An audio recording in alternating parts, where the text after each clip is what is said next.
Bonjour à toutes, bonjour à tous. Bienvenue dans ce podcast Parole d'AS. Aujourd'hui, on parle du métier d'assistante sociale et surtout d'une personne et de son histoire, Alice.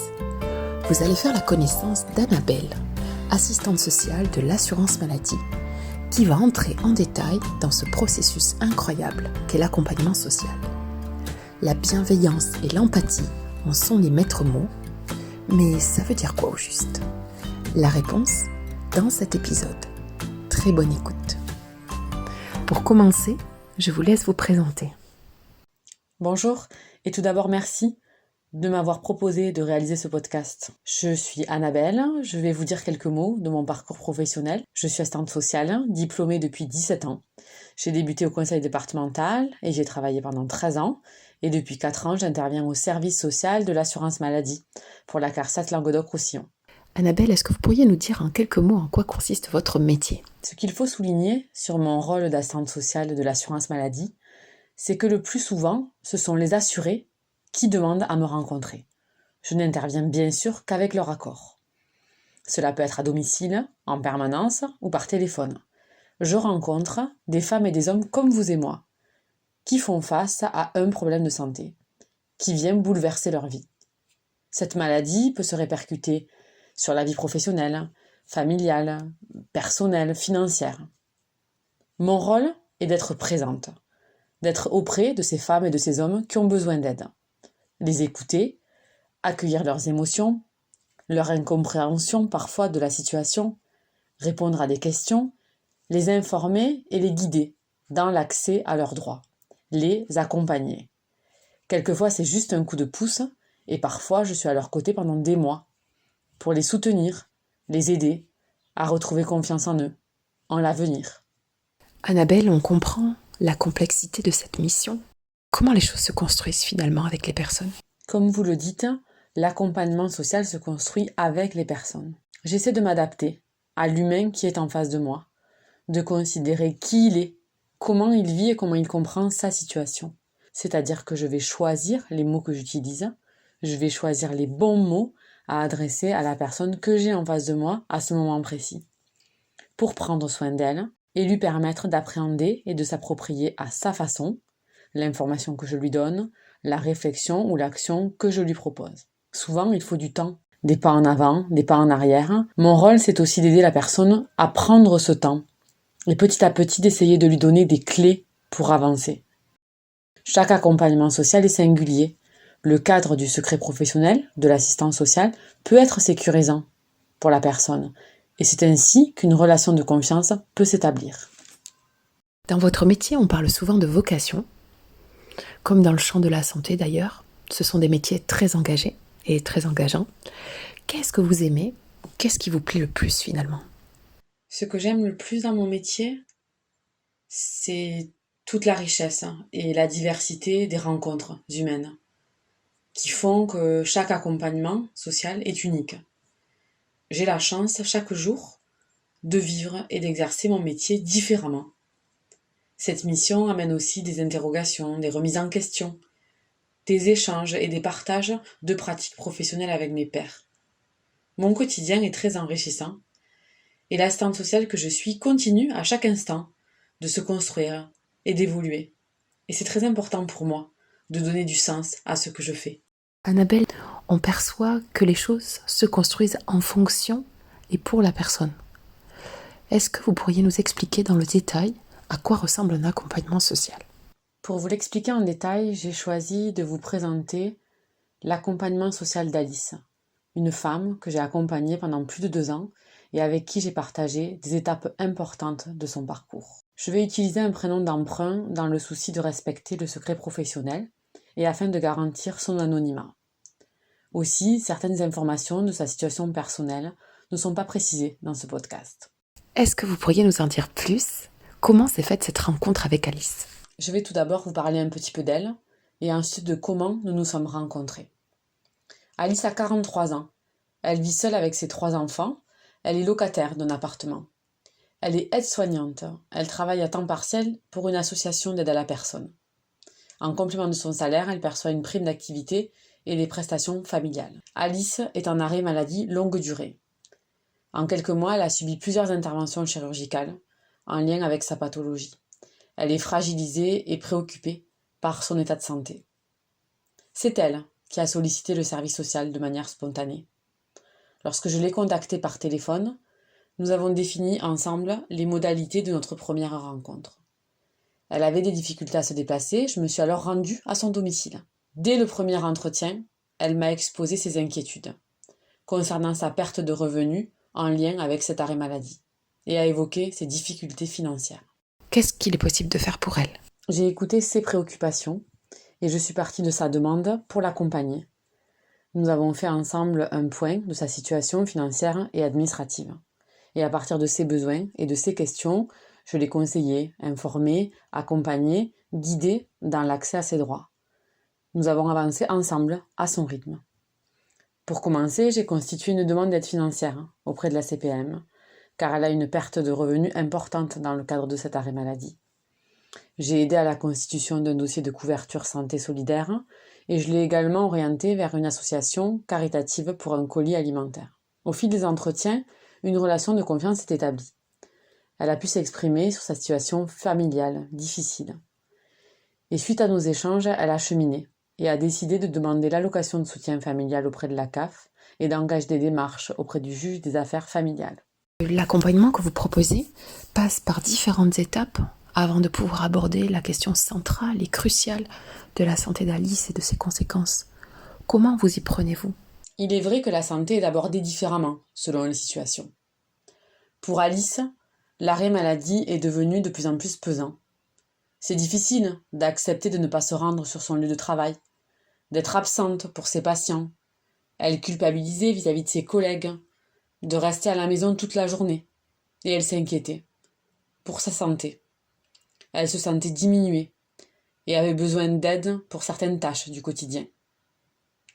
Je lui ai alors proposé de mettre en place l'intervention d'une aide ménagère à son domicile pour la soutenir, mais elle ne l'a pas souhaité. Lors de nos entretiens, Alice trouvait un repère. Elle exprimait ses ressentis, ses angoisses, ses questionnements. Et peu à peu, elle est parvenue à mesurer l'importance de prendre le temps de se soigner. Elle a pu alors faire appel à un professionnel de santé pour l'accompagner dans ses fragilités. Mon rôle a été de l'aider à avancer, pas à pas, en fonction de ses possibilités et de ses limites, à construire son propre chemin. Dans un second temps, j'ai abordé l'intérêt de rencontrer une assistante sociale du conseil départemental, car des questions familiales, financières, locatives continuaient à la préoccuper. Cette démarche était difficile. Mais après plusieurs semaines, elle avait cheminé. Et nous avons alors convenu d'obtenir un rendez-vous avec une assistante sociale du conseil départemental, alors que sa situation locative et financière était déjà très dégradée. Dès que le lien a été établi, un relais a été mis en place et elle a adhéré à la mesure d'accompagnement social personnalisé qui lui a été proposée. Je précise que les assistantes sociales du conseil départemental sont des collègues qui ont des missions complémentaires et nous travaillons bien souvent les situations en collaboration, plus ou moins proches, comme avec bien d'autres professionnels d'ailleurs. Lorsqu'on vous écoute, on a le sentiment qu'avec la personne, les choses se construisent au fur et à mesure et qu'il n'y a pas forcément de solution immédiate, et particulièrement en matière d'emploi. C'est au bout de 11 mois d'arrêt maladie qu'Alice a évoqué ses inquiétudes liées à la reprise de son emploi. Aide-soignante est un métier qu'elle a choisi par vocation. Elle aime être auprès de ses patients, leur apporter son aide. Elle s'est beaucoup investie, elle espère y retourner, comme avant. Dans les premiers mois de l'accompagnement social, je lui avais donné une première information sur les étapes importantes du retour en emploi. Alors, il m'a semblé que la rencontre avec le médecin du travail, pendant l'arrêt maladie, appelée visite de pré-reprise, pourrait l'aider à se projeter sur les perspectives. Lors de cette visite, le médecin du travail a prononcé des mots forts, des mots durs. Risque d'inaptitude au poste, reconversion professionnelle, travailleur handicapé, lui expliquant que son état de santé ne lui permettrait plus d'exercer son métier. Nos échanges suivant cet entretien ont été douloureux. J'ai accueilli sa détresse, son émotion, son incompréhension. Elle réalisait que ses problèmes de santé avaient pris toute la place dans sa vie personnelle, familiale et professionnelle. Je lui ai expliqué ce qu'était la reconnaissance de la qualité de travailleur handicapé. Que pourrait-elle lui apporter? Quelles seraient les perspectives? Ensemble, nous avons abordé et mis des mots sur le handicap. Sa demande, auprès de la maison départementale des personnes handicapées, a abouti et a été complétée par l'obtention de l'allocation adulte handicapé. Est-ce que c'était le moment de parler de reconversion professionnelle? Oui, il m'a semblé que c'était le moment. J'ai alors présenté à Alice l'opportunité de réaliser un bilan de compétences pendant son arrêt maladie, dans l'objectif de construire un nouveau projet professionnel. J'ai tout de suite perçu que cette perspective lui redonnait de l'énergie. Ce projet la portait, elle avait envie d'y croire, même si elle appréhendait le travail à faire et son aboutissement. Je lui ai indiqué toutes les démarches à réaliser. Faire évaluer le projet par Cap Emploi, obtenir l'accord du médecin conseil de la CPM et de son médecin traitant, l'aval de son employeur et la validation de son projet auprès d'une commission appelée cellule PDP. Cela n'a pas été sans embûche, mais nous nous sommes mobilisés. Et son entrée dans ce dispositif, appelé PSOP, Prestation spécifique d'orientation professionnelle, était validée. Nous n'avons pas eu beaucoup d'échanges toutes les deux pendant ces 3 mois où elle travaillait sur son avenir. Je me suis assurée que l'action se poursuivait. Le métier vers lequel Alice a choisi de se réorienter, c'est secrétaire. Son projet serait de faire une remise à niveau pour ensuite s'engager dans une formation qualifiante. Elle était motivée. Elle avait trouvé une voie qui l'intéressa et était rassurée. À la fin de cet arrêt maladie, le médecin du travail l'a déclarée inapte. Et elle a été licenciée pour inaptitude, son entreprise n'ayant pas pu la reclasser.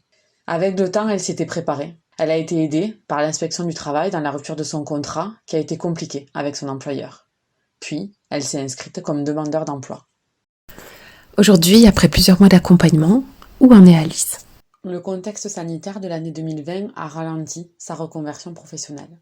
Elle avait démarré une remise à niveau qui a été suspendue le temps du confinement, puis elle a pu la terminer. Et à ce jour, elle attend une entrée en formation. Pour finir, nous avons reparlé d'invalidité. Quelques mois plus tôt, je l'avais informée de la possibilité de solliciter auprès de la CPM une pension d'invalidité. Ça pourrait lui permettre de trouver un équilibre entre sa santé et un emploi.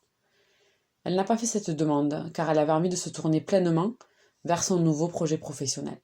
Quand son état de santé s'est à nouveau fragilisé, elle a formalisé sa demande de pension d'invalidité mais n'a pas eu de suite favorable. Elle était déçue, mais n'avait pas l'énergie pour déposer un recours. Elle a préféré se consacrer à ses perspectives professionnelles. Après ces 2 ans intenses d'accompagnement, notre travail ensemble est maintenant terminé. Alice poursuit son cheminement et je reste disponible et à l'écoute de ses besoins si elle le souhaite. Et qu'est-ce que vous retenez, vous, de cet accompagnement? Avec Alice, nous avons partagé des moments forts. Je l'ai vue se relever, mobiliser toute son énergie, croire en elle. Elle s'est dépassée et a construit sa propre solution à un moment où elle ne l'imaginait pas. Ce qui m'a marqué, elle me l'a dit avec fierté, elle ne se serait jamais crue capable d'autant. Avec ces mots, elle a aussi mis en valeur mon travail et notre collaboration. Je remercie bien évidemment Alice. C'est parce que j'ai eu la chance de la rencontrer qu'aujourd'hui je partage avec vous ce témoignage. Elle restera gravée dans ma mémoire professionnelle. Merci Alice.